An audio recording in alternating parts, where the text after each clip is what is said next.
देश मेरा जल रहा है, आग लगी है सीने में, भूखमरा सब व्यस्त है, खून गई का पीने में। तो राम मंदिर या बाबरी का पक्ष नहीं मैं लाई हूँ, घायल भारत चीख रहा है, चीख सुनाने आई हूँ।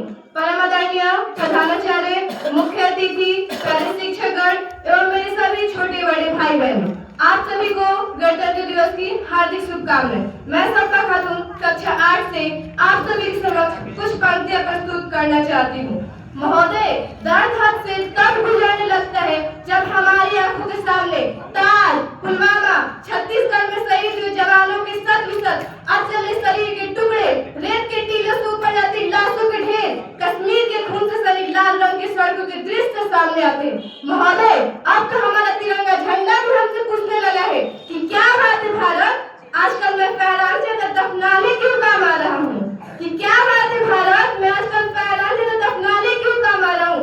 महोदय, हिलते तो उस दिन फट गया जब एक बूढ़ी माँ अपने बेटे के टुकड़ों को देखकर बोली, साहब आप तो भर्ती में एक इंच भी कम नहीं लेते, मैं आधा शरीर कैसे ले लूं, मैं आधा शरीर कैसे ले लूं। आज इन मानवाधिकारों के कारण इन आतंकवादियों की अपनी हस्ती है और शहीद हुए जवान के आंगन की तुलसी रोती है।